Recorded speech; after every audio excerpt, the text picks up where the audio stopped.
दोस्तों welcome back to the channel सस्टी study point. और आज हम पेपर करेंगे सॉल्व। यहाँ पर कौन सा जो वीडियो का फर्स्ट मीटिंग में जो एग्ज़ाम हुआ है, ठीक है, किस डेट की बात कर रहे हैं हम? बात कर रहे हैं आज की 27 जून की।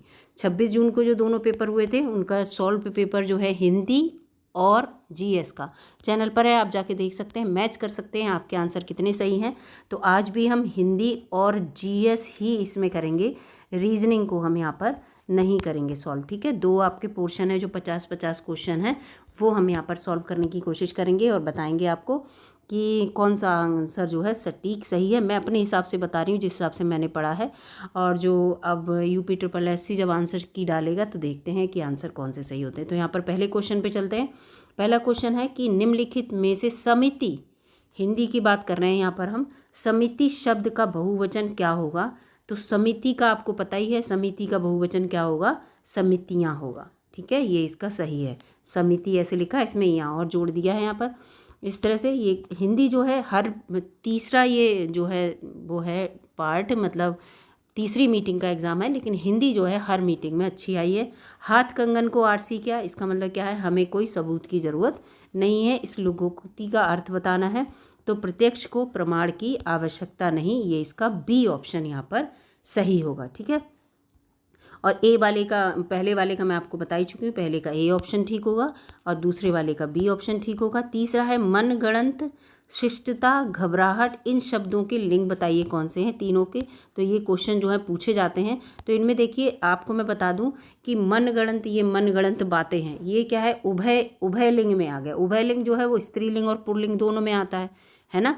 और शिष्टता, तुम्हारी शिष्टता कैसी है? तो फीमेल जैसा। आपको मैंने कहा कि कुछ भी इसमें याद मत रखिए, बस बोल के देखिए, और जो आपको ऐसा लगे कि दोनों में लग रहा है तो वो दोनों में आएगा। और घबराहट हो रही है, फीमेल जैसा यहाँ पे आ रहा है, तो इसका जो आंसर होगा यहाँ पे देखिए ये होगा कि ये देखिए पुल्लिंग और स्त्रीलिंग दोनों पहला होगा, पहले वाले में दूसरा स्त्रीलिंग है और तीसरा भी स्त्रीलिंग, तो इसका डी ऑप्शन यहाँ पर सही होगा। इस चीज़ को याद रखना। कुछ लोग यहाँ पर ये पुल्लिंग स्त्रीलिंग स्त्रीलिंग स्त्रीलिंग कर रहे हैं, ये गलत है। यहाँ पर ये डी वाला ठीक होगा, पुल्लिंग व स्त्रीलिंग दोनों, और स्त्रीलिंग, ठीक है, तीसरा है यहाँ। अब चौथे की यहाँ पर बात करते हैं। लाठी से हाँक, एक लाठी से हाँकने का क्या होगा मुहावरे का? एक लाठी से हाँकने का मतलब होगा अच्छे बुरे का अंतर नहीं है, सभी को एक समान आप हाँक रहे हैं, इसमें आप अंतर नहीं कर रहे हैं। कह रहे हैं, कहते हैं कि आप तो सबको एक लाठी से हाँक रहे हैं। तो चौथे वाले का जो है उसका आपको मैंने बता दिया, इसका जो ए होगा ऑप्शन। पांचवे का जो है कौन सा सब तद्भव पूछा है। तद्भव माने हम जो अपनी भाषा में करते हैं, तो उसका संस्कृत से नहीं, सीधे नहीं बना उठाया जाता है, उसमें हम मैनिपुलेशन करते हैं, तो वो खजूर है। जबकि मैं आपको पहले ही बता चुकी हूँ, जिसमें ये इस वाला छा लगाओ, ऊपर रा लगाओ, नीचे रा लगाओ, आधा अक्षर बनाओ, तो ये ज़्यादातर तत्सम होते हैं, मतलब ट्रिक से आप, तो भी ये तीनों तत्सम है। ये खजूर जो है वो तद्भव है, इसका बी आंसर है पाँचवें का। छठे पे आते हैं, इनमें से एक वचन और बहुवचन में कौन सा युग्म सही नहीं है? मतलब एक वचन का जब हम बहुवचन बनाएंगे तो कैसे बनेगा? इसमें देखो, चिड़िया का चिड़िया होता है, ये चिड़िया है, एक चिड़िया है, बहुत सारी चिड़ियाँ हैं, गली का गलियाँ। लेकिन हम आंसू को कभी प्लूरल में नहीं लिखते बहुवचन में, हम ये कहते हैं आंसू आ रहे हैं, हम ये नहीं कहते आंसुओं आ रहे हैं। तो ये ए जो है इसमें गलत दिया हुआ है, यही इसका राइट आंसर है। अब हम बात करते हैं यहाँ पर सेवेंथ के बारे में। ये जो शब्द युग्म है, इसका अर्थ और भेद कौन से का सही है, इसमें बताना है यहाँ पर। तो ये देखिए यहाँ पर जो इसका सही आंसर होगा वो यहाँ पर ये है। अपरा माने होता है दूसरी, है ना, और अपार माने होता है जिसे आप पार ना किया जा सके, तो इसका डी ऑप्शन यहाँ पर सही होगा, ठीक है। इस चीज़ को जल्दी जल्दी मैं आपको आंसर बताती चल रही हूँ, जिससे कि आप आंसर अपने मिला सकें। श्रुति सम, यानी कि सुनने में एक से लगते हो लेकिन अर्थ भिन्न हो, ऐसे में आकार और आगार। आकार माने आप जानते हैं, आकार माने आकृति होता है, तो अगर यहाँ पर आप इतने से ही सर्च कर लेंगे, आकृति कहीं नहीं दिया था, आकृति ये हो गया। और आगार माने क्या होता है? धाम होता है, जैसे कारागार, कारागार आपने सुना है, कारागार, तो इसमें आगार आ रहा है, तो यही समझ लीजिए, आगार माने धाम या जगह के नाम होता है, तो इसका ए ऑप्शन यहाँ पर सही होगा आठवीं का, ठीक है। अब आते हैं यहाँ पर नवे पर। तो नवे में है, निम्नलिखित में से मिश्र वाक्य का उदाहरण कौन सा? तो मिश्र वाक्य में मैं आपको बता चुकी थी कि मिश्र वाक्य में जो है आपको सबसे ज़्यादा तो कॉमा और ये जिसे वगैरह लगाओ, ये होता है इसका। तो इसमें देखिए कॉमा है, यह वही भारत है, देश है जिसे सोने की चिड़िया कहा जाता था, ये मिश्र है, ठीक है, इसमें जिसे लगा है। और ये जो अपनी ट्रिक होती है पहचानने की, वो मैं आपको यहाँ पर बता रही हूँ। अगला यहाँ पर है, निम्नलिखित में से ये देखिए, निम्नलिखित में से दोनों वाक्यों की संपूर्ण शुद्धता के विषय में कौन सा विकल्प आपको सही लग रहा है। ये दोनों वाक्य हैं। हमको हमारे पूजनीय, कभी ऐसे नहीं लिखा जाता, पूजनीय नहीं होता, वो होता है पूजनीय, ऐसे लिखा जाता, तो यहाँ पे ये गलत हो गया। इसके साथ साथ उसे मृत्युदंड की सज़ा नहीं, मृत्युदंड खुद में ही एक सज़ा, तो सज़ा यहाँ पे गलत लिखा हुआ। दोनों ही वाक्य ये गलत हैं, तो दोनों ही वाक्य जो हैं यहाँ पर अशुद्ध हैं। ये इसका यहाँ पर उत्तर है बी। ठीक है, इस क्वेश्चन का 10वें का। अब आते हैं 11वें पर। गाल बजाने का मतलब क्या है? बेफालतू में बोलते रहना, मतलब तो कुछ हो नहीं, डींगे हाँकते रहना, है ना। तो 11वें का होगा यहाँ पर डी होगा, डींग मारना। बस अपने गाल बजाते रहो, काम कुछ करो मत, कहते नहीं, डींगे हाँकते रहो, ये ऐसा है मेरे पास, ये है मेरे पास, वो है, मैं ऐसा करता हूँ, वो ऐसा करता हूँ, और काम कुछ मत करो। तो इसका 11वें का होगा डी। अब यहाँ पर अगला आ जाते हैं, बात करते हैं 12वें क्वेश्चन की। नरेश घर गया, उसने माँ को देखा। इस वाक्य के संश्लेषण के द्वारा निर्मित संयुक्त वाक्य कैसा बनाएंगे आप? तो यहाँ पर इसका होगा नरेश घर गया और उसने माँ को देखा। यहाँ पर इस तरह से आप बोलेंगे। वैसे भी अगर आप यहाँ बोल के देख लेंगे तो भी इसका डी ऑप्शन 12 का आप अपने आप भी सही कर लेते। ठीक है, अनुकरणीय शब्द में कौन सा प्रत्यय है? तो आप बताइए। अनुकरण और ये और लगा है, तो इसका बी होगा 13 का, ये इसका इसमें जो है वो प्रत्यय लगा हुआ है। अब इस पूरे को पढ़ना है, तो यहाँ पर पढ़ लेते हैं जल्दी से ये पूरा। और 14 से लेकर 18 यानी कि 14, 15, 16, 17, 18 5 क्वेश्चन जो हैं आपको अनुच्छेद से करने हैं, वो अभी पढ़ करके करते हैं। यहाँ पर एकता के महत्व से संबंधित अनेक लोकोक्तियाँ प्रचलित हैं। यथा मतलब जैसे कि 10 की लाठी 1 का बोझ, अकेला चना भार नहीं फोड़ सकता इत्यादि एकता के महत्व को लेकर है। एक तिनके की क्या हस्ती, लेकिन जब वही तिनका संगठित होकर रस्सी बन जाता है तो इससे बलशाली हाथी भी बंध जाता है। एक ईंट की क्या बिसात, लेकिन जब ईंटें मिलकर दीवार बनाती हैं तो उसे तोड़ना मुश्किल हो जाता है। एक बूंद जल का क्या अस्तित्व, लेकिन जब इन्हीं बूंदों के मेल से सागर का निर्माण होता है तो उसे लांघना जो है दुश्वार हो जाता है। एक चींटी की क्या औकात, लेकिन जब ये छोटी छोटी चींटियाँ एक साथ हो जाती हैं तो अपने से बड़े आकार के जीवों को भी चट कर जाती हैं। एकता के महत्व से संबंधित एक किसान और उसके बच्चों की और लकड़ी के टुकड़ों की कथा आपने सुनी होगी। एक एक लकड़ी दी तो तोड़ दी थी, लिखा है। लकड़ी के टुकड़े जब अलग अलग रहते हैं तो बच्चे के द्वारा वे आसानी से तोड़ दिए जाते हैं, परंतु जब वे ही टुकड़े संगठित होकर गट्ठर बना दिए जाते हैं तो बच्चे तोड़ नहीं पाते। इन दृष्टांतों से स्पष्ट होता है कि एकता में ही बल है।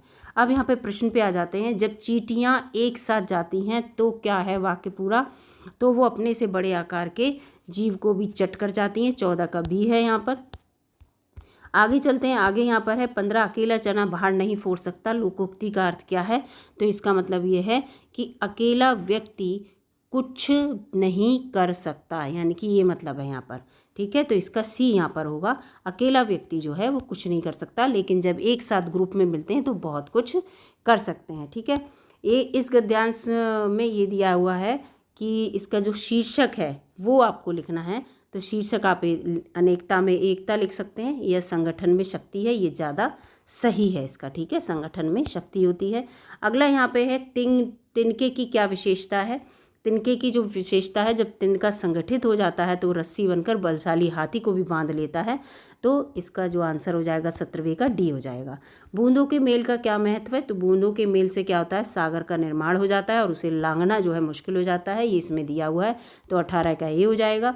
19 का है ओष्ठ वर्ण किस विकल्प में है? ये जो है वर्ण इससे संबंधित क्वेश्चन जरूर आ रहे हैं तीनों उसमें। तो ये 19वें का है। तो आपको मैंने कल ही बताया था KTM 2 ये है, और इसको का वर्ग चा वर्ग, और इसको क्या है टा वर्ग, और ये ता वर्ग, और ये पा वर्ग है ये वाला। तो आपको पता है कि हमें क्या बताना है? ओष्ठ, ओ लिखा है 2 में, ये ओष्ठ वर्ग है, और पा वर्ग जो है वो ओष्ठ वर्ग में आता है। बस यहाँ पर आपको ये ट्रिक याद करनी थी।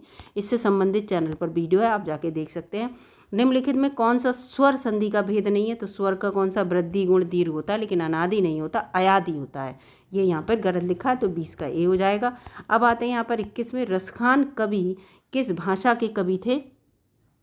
तो रसखान कवि जो थे वो ब्रज भाषा के कवि थे। ठीक है, रसखान आप इसको मोमडन नाम समझ के, ये इसका फारसी और इस तरह का लगाने की कोई ज़रूरत नहीं है, ब्रज भाषा के कवि थे। हिंदी की उपभाषाओं की संख्या कितनी है? तो 5 है। इसका उत्तर 22वें का सी होगा। निम्नलिखित में से कौन सी कहानी प्रेमचंद्र द्वारा रचित नहीं है, तो ताई नहीं है, ये सब आपने पढ़ी होंगी छोटे क्लास में। प्रेमचंद की सब कहानियाँ दी हुई हैं, ताई जो है वो इनकी नहीं है। अध्यक्ष महानगर पालिका को अगर आप पत्र लिखेंगे तो वो किस प्रकार का होगा, तो आप अपने किसी रिश्तेदार को नहीं लिख रहे हैं तो ये औपचारिक पत्र होगा। कैसा होगा? औपचारिक भाषा यूज़ करेंगे आप, तो ये औपचारिक पत्र होगा। ये व्यक्तिगत पत्र नहीं होगा, आप अपने अकेले पर्सनल रिलेशन के लिए नहीं लिख रहे हैं, तो इसलिए याद रखिएगा ये व्यक्तिगत पत्र नहीं होगा। ये दोहा दिया हुआ है, माला तो कर मैं फिरे जीव फिरे मुख माही, मनुआ तो चहूँ दिसी फिरे ये सुमिरन नाही। तो ये जो है वो कबीरदास का है। ठीक है, किसका है? कबीरदास का है, इसको याद रखिएगा। इसके बाद है भाषा का कौन सा कौशल सबसे पहले बच्चा सीखता है। तो आपको पता है जब बच्चा पैदा होता है बोलना तो सीखता नहीं है, तो वो लोगों को सुनता है और समझता है। हम उसे बस बोलते हैं तो वो उसको समझने की कोशिश करता है कि सामने वाला क्या बोल रहा है। तो 26 का जो है डी है। 27वें क्वेश्चन पे आते हैं, निम्नलिखित में से किस विकल्प में अनुनासिक, यानी कि जो हम बोलते हैं तो नाक से आवाज़ आनी चाहिए, जैसे आप चांद बोल रहे हैं, सांस बोल रहे हैं, अपने आप ही आपको समझ में आ रहा है, तो अनुनासिक का इसमें प्रयोग हुआ है। प्रयोग शब्द प्रयोग आया है यहाँ पे। ठीक है, तो इस चीज़ को याद रखना। और यहाँ पर राहुल सांकृत्यायन ने लेखन के लिए निम्नलिखित में से किस विधा को विशेष रूप से पसंद किया, तो उन्होंने यात्रा व्रत को पसंद किया था। ठीक है, यात्रा व्रत को, घूमने जाइए जवानी खत्म हो जाएगी, और जब जवानी होगी तो घूमने नहीं जाना है, इस को रिलेटेड आपने इनका पढ़ा होगा। तो यात्रा व्रत को इन्होंने पसंद किया था। 29वें क्वेश्चन पे आते हैं, अभीष्ट का सही संधि विच्छेद। तो इसका सही संधि विच्छेद ये होगा अभी और इष्ट। ठीक है, इसको याद रखिएगा, इसका अभी इष्ट होगा ये, यहाँ पे डी ऑप्शन इसका सही है। अगला है अपादान कारक युक्त वाक्य कौन सा जिसमें अपादान की बात होती है। तो यहाँ पर देखिए ये लिखा हुआ है, तो ये देखिए, वह कुल्हाड़ी से वृक्ष को काटता नहीं। अपादान का मतलब है कोई चीज़ अलग हो रही है, तो छत से उतरी हुई लता मुरझा गई, यानी कि छत से लता को अलग कर दिया गया, तो ये अपादान कारक है। ये जो से है वो अलग होने के लिए है। अब यहाँ पर आते हैं, अगले क्वेश्चन पे आते हैं। अगला क्वेश्चन क्या कह रहा है देखते हैं। तो अगला क्वेश्चन यहाँ पर, निम्नलिखित में से नाम धातु क्रिया का प्रयोग किस विकल्प में हुआ है। तो इसमें जो है उसने मेरी सारी संपत्ति हत्या ली, ये नाम धातु से है, तो यहाँ पर 31 का बी है। अब आते हैं 32वें में अत्याचार शब्द में उपसर्ग कौन सा लगा है, तो अति उपसर्ग है, अति आचार। ठीक है, अत्याचार में इस तरह से है। किस विकल्प में विलोम युग्म सही नहीं है, विलोम युग्म बताना है, तो ये गलत है। सधवा का जो होता है विधवा होता है, निर्धवा नहीं होता, ये गलत लिखा है, इसलिए यहाँ पर ये बी ऑप्शन 33 का यहाँ पर सही होगा। अगला आते हैं 34वें क्वेश्चन पे, निम्नलिखित में से किस रस का स्थायी भाव रति है। तो आपको पता है श्रृंगार रस का स्थायी भाव रति है, और कल आया था, आपको पता है कल भी रस आया था, तो रस को जो है पढ़ के रखिएगा। मुदित महीपति मंदिर आए, तो माँ की पुनरावृत्ति हो रही है, तो ये अनुप्रास अलंकार है। जब किसी वर्ण की बार बार क्या होती है, पुनरावृत्ति होती है, तो वो अलंकार पूछा जाता है।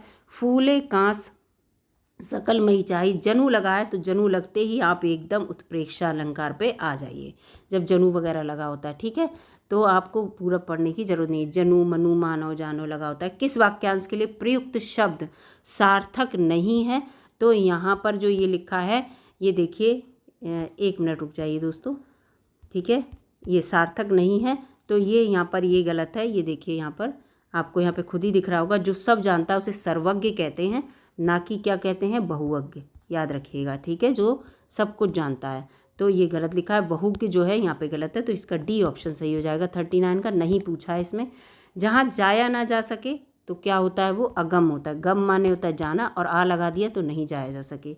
ठीक है, तो ये इसका बी ऑप्शन होगा 40 का। 41 में आ गए उन्मीलन। उन्मीलन का विलोम शब्द क्या होगा, तो इसका होगा निमीलन। ठीक है, इसका विलोम शब्द क्या होगा, निमीलन होगा।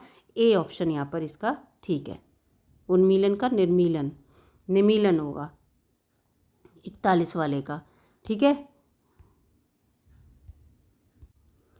और निर्मीलन मत करके आइएगा, गलत है यहाँ पर। ठीक है, इस चीज़ को यहाँ पर मैं इसीलिए बोल के देख रही थी, तो ये चीज़ जो है यहाँ गलत है, ये सही है उन्मीलन का। ठीक है, ये बार बार मैं आपको बता रही हूँ।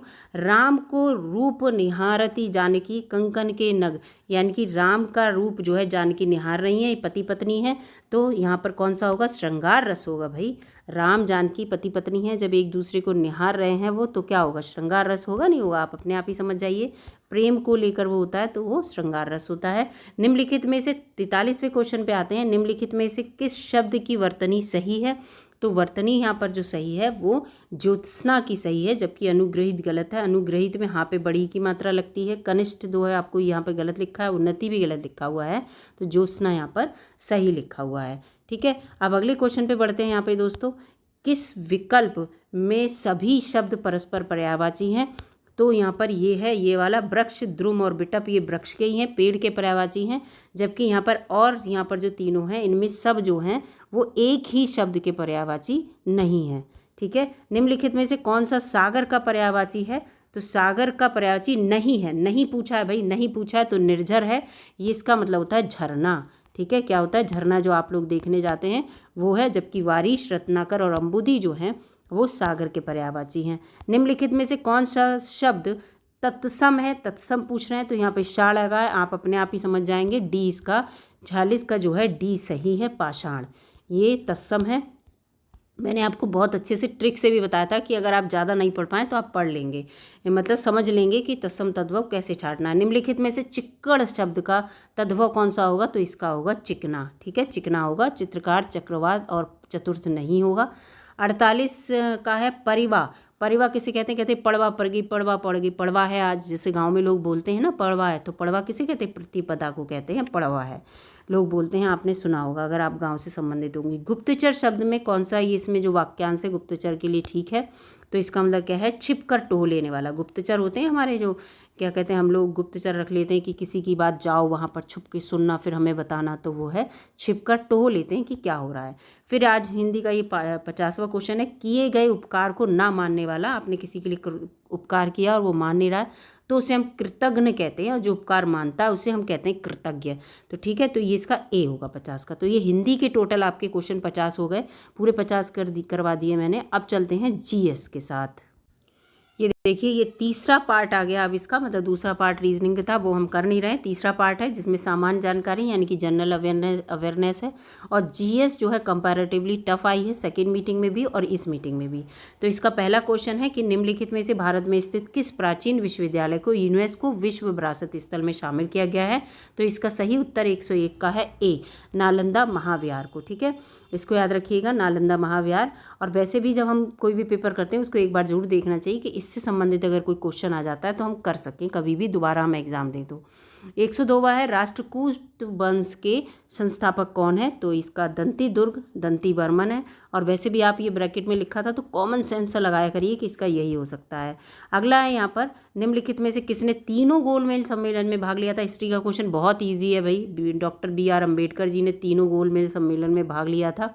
ये क्वेश्चन जो है कॉमन भी है। निम्नलिखित में से कौन सा मंदिर पल्लव राजवंशों के शासन के दौरान बनाया गया था? तो ये महाबलीपुरम मंदिर है, ये बनाया गया था। ठीक है, अगला क्वेश्चन यहाँ पे देखते हैं। फिर भारत में नूनमती स्थान निम्नलिखित में से किस उद्योग से संबंधित है? तो ये पेट्रोलियम उद्योग से संबंधित है, और नूनमती जो है वो आसाम में है। ठीक है, याद रखना, तो ये पेट्रोलियम उद्योग से संबंधित है, इस चीज़ को याद रखना। अगला यहाँ पे निम्नलिखित में से कौन सा कथन स्टैचू ऑफ यूनिटी के बारे में सही है? तो ये बिल्कुल यहाँ पर देखो, ये गुजरात के नर्मदा नदी के तट पर है और उसी ज़िले में है। 182 मीटर है और 597 फीट है, इसको भी पकड़ लीजिएगा। और ये देखिए 31 अक्टूबर 2018 को राष्ट्र को समर्पित की गई थी, क्योंकि 31 अक्टूबर को जो ये यूनिटी, जो स्टैचू ऑफ यूनिटी किसके लिए बनाई गई है? सरदार वल्लभ भाई पटेल की याद में बनाई गई है, उन्हीं की है ये, तो उनका जन्मदिन होता है 31 अक्टूबर को। ये भी ठीक है, लेकिन इसकी ऊंचाई बसंत मंदिर बुद्ध से कम है, गलत, क्योंकि ये दुनिया की सबसे ऊंची मूर्ति है। तो ये यहाँ पर इसका सी होगा। ठीक है, 106 का जो होगा सी आंसर होगा।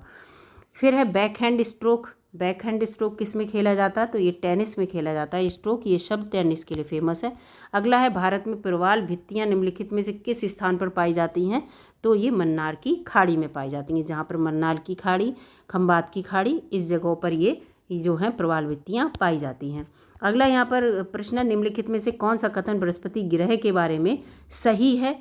तो सही ये इसमें कौन सा है? ये बृहस्पति सौरमंडल का नहीं, ये गलत है। जो चंद्रमा नहीं, इसके पास तो सबसे ज़्यादा चंद्रमा है।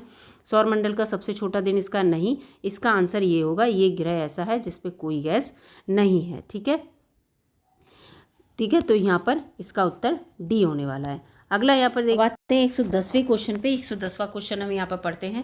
निम्नलिखित में से किस पर्वत को हाथी पर्वत के रूप में जाना जाता है, जो मध्य केरल के दक्षिण पश्चिमी घाट के पहाड़ों की एक श्रृंखला पर स्थित है और पश्चिमी तमिलनाडु की सीमा तक फैला हुआ है। तो आपको पता है कि ये पश्चिमी जो घाट है उसकी जो जहाँ पर अन्नामलाई जो पर्वत है ये, या इसे अनामला भी कहते हैं, तो ये इसका उत्तर 110 का यहाँ पर सही है। अब आते हैं यहाँ पर 111 पर। उत्तर प्रदेश का सबसे बड़ा सौर ऊर्जा संयंत्र निम्नलिखित में से किस जिले में स्थापित किया जा रहा है, तो इसका उत्तर है मिर्ज़ापुर में। ठीक है, सबसे बड़ा सौर ऊर्जा संयंत्र। अब अगले क्वेश्चन पे आते हैं। यहाँ पर निम्नलिखित में से कौन सा राष्ट्रीय उद्यान एक टाइगर रिजर्व भी है, तो वो है यहाँ पर मैं आपको बता दूं पन्ना राष्ट्रीय उद्यान 112 का डी है। ठीक है, अब अगला यहाँ पर क्वेश्चन देखते हैं। क्वेश्चन 113 जो कि कुद्रेमुख जो कर्नाटक राज्य की तीसरी सबसे ऊंची चोटी जो चिक्कमंगलूर जिले में स्थित है और ये विशेष शिखर एक जानवर के चेहरे के आकार से निम्न है, तो ये कौन सा जानवर है, तो ये क्वेश्चन थोड़ा सा क्वेश्चन मार्क में है, लेकिन इसका आंसर जो है घोड़ा मुझे लगता है होना चाहिए 113, लेकिन आप इसको जो है थोड़ा संदिग्ध में रखिए, जब आंसर की आएगी तब देखते हैं। अगला है यहाँ पर मृणाली साराभाई निम्नलिखित में से किस कला से जुड़ी हुई थी, तो ये जो है भरतनाट्यम से जुड़ी हुई थी। और जो करंट अफेयर मैंने कराया मेरी वीडियो चैनल पर है, आप जाके देखिए, बहुत करंट अफेयर उसी से आया है।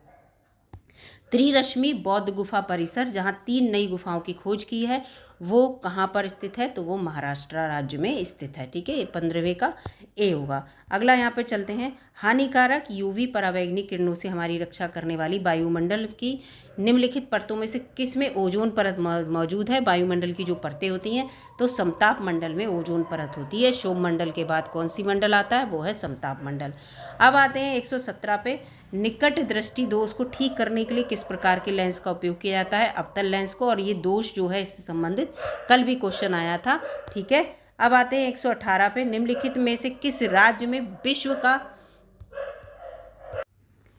एकमात्र तैरता हुआ राष्ट्रीय उद्यान जिसका नाम है केबुल नामजाओ राष्ट्रीय उद्यान कहाँ पर है, मणिपुर में है। इसका बिल्कुल सही उत्तर है लोकटक झील पर है ये। ठीक है, इस चीज़ को भी मैं आपको बता दूं। फिर आते हैं 119वें क्वेश्चन पर। निम्नलिखित में से किस भारतीय वैज्ञानिक ने तारों की संरचना और विकास के लिए महत्वपूर्ण भौतिक प्रक्रियाओं के सैद्धांतिक अध्ययन पर अपने कार्य के लिए नोबेल पुरस्कार जीता था, तो इसका आंसर है एस चंद्रशेखर जी ने। ठीक है, और फिर आते हैं 120वें क्वेश्चन पर। केंद्रीय गृह मंत्री अमित शाह ने निम्नलिखित में से किस शहर में सुरक्षित शहर परियोजना का शुभारंभ किया, तो इसका उत्तर है बेंगलुरु। ठीक है, कहाँ शुभारंभ किया, बेंगलुरु। अगला क्वेश्चन यहाँ पर है कि भारत का पहला 3 आयामी मुद्रित डाकघर कहाँ बनाया जा रहा है, तो इसका उत्तर भी बेंगलुरु में है। लगातार 2 क्वेश्चन का आंसर बेंगलुरु में है।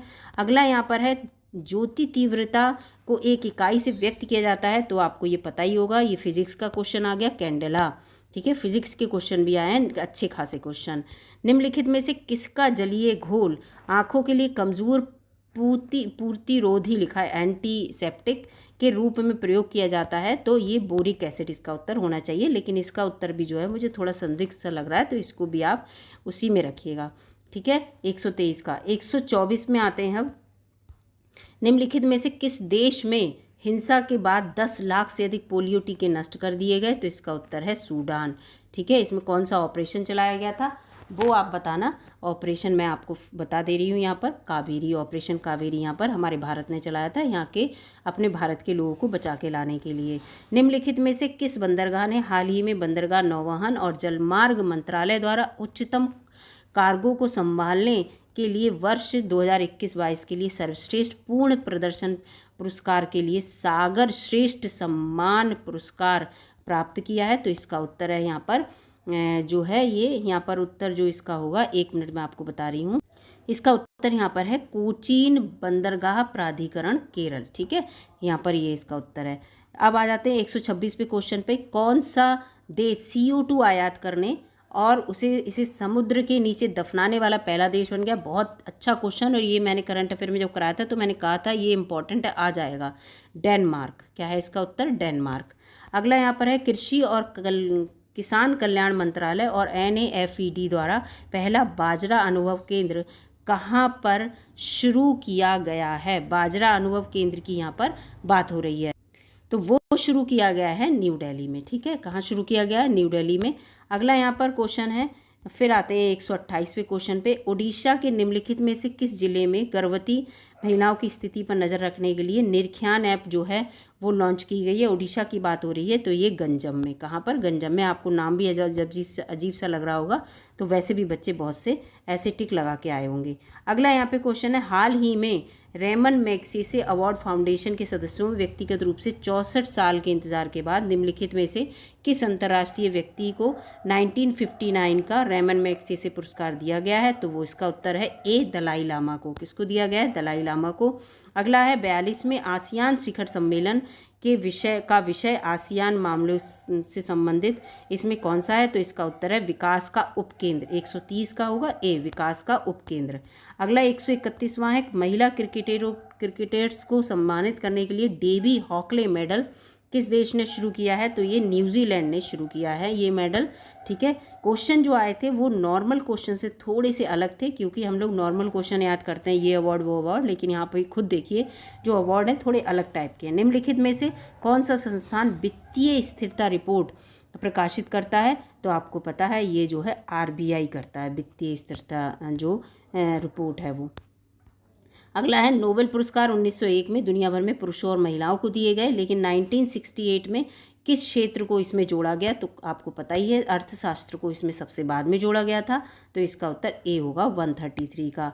अगला है 134, यहाँ पर देखिए लिखा है, राष्ट्रीय सांख्यिकी कार्यालय ने कहा कि 2022-23 के लिए मौजूदा कीमतों का अनुमानित वार्षिक प्रति व्यक्ति कितना होगा? तो ये होगा 1.72 लाख। ठीक है, 1.72 लाख।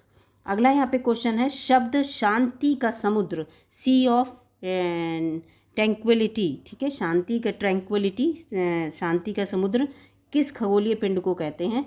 तो इसका उत्तर जो होगा वो है चांद। किसको कहते हैं? चांद को कहते हैं। 136वां आ गया कि कौन सा पृथ्वी का समुद्र तल में से सबसे गहरा बिंदु है? तो ये आपको बिल्कुल आंख बंद करके यहाँ पर आप बता देंगे, मारियाना जो ट्रेंच है या मारियाना गर्त जिसे कहते हैं, वो सबसे ज़्यादा गहरा बिंदु है। ये ट्रेंच यहाँ लिखकर कंफ्यूज किया था, गर्त कहते हैं हिंदी में से। ठीक है, अगला है, निम्नलिखित की झीलों में कौन सी एशिया की दूसरी सबसे बड़ी मीठे पानी की झील है जो जम्मू कश्मीर में है? तो यहाँ पर बुलर इसका आंसर होगा। बुलर झील जो है वो सबसे एशिया की दूसरी झील है मीठे पानी की, और भारत की हमारी सबसे बड़ी झील है बुलर झील।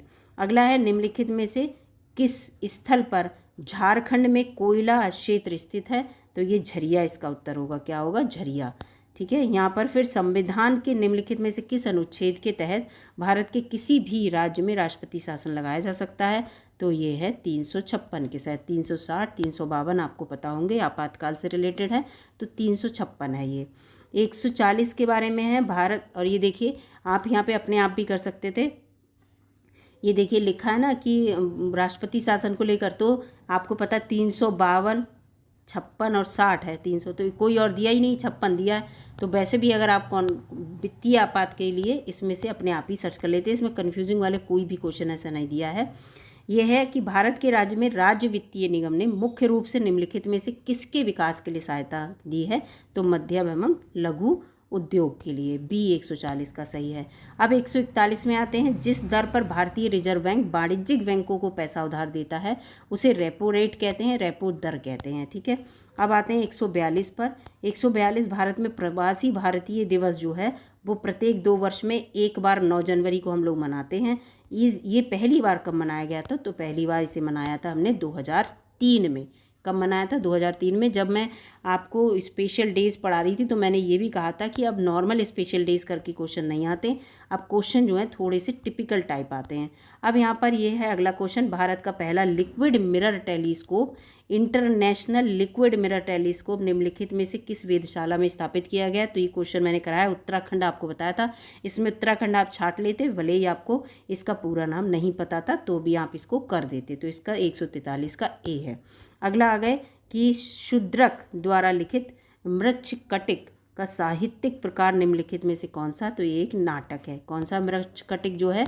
एक नाटक है। संविधान, भारतीय संविधान की अनुसूची जो अनुसूचित भाषाओं के बारे में बताता है। कल भी क्वेश्चन आया था 8वीं अनुसूची, मैंने कल आपको बताया था 8वीं अनुसूची में हमारी भारतीय भाषाओं के बारे में पता है, और 22 भाषाएं जो हैं हमारी 8वीं अनुसूची में अब हो गई हैं। ठीक है, इसके साथ साथ यहाँ पर देखिए, शिवाजी की मृत्यु के बाद मराठा राज्य को प्रभावी शक्ति के रूप में एक परिवार द्वारा संभाली गई, और जिसने पेशवा के रूप में शिवाजी के उत्तराधिकार की सेवा की थी।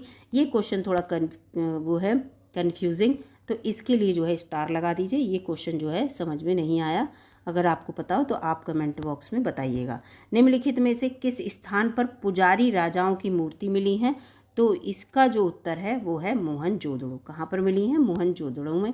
अगला यहाँ पे है मानवीय राहत और सामाजिक कार्य के लिए 1896 नहीं 97 है यहाँ पर रामकृष्ण मिशन की स्थापना की, वो किसने की थी? तो स्वामी विवेकानंद जी ने की थी। 48 क्वेश्चन है।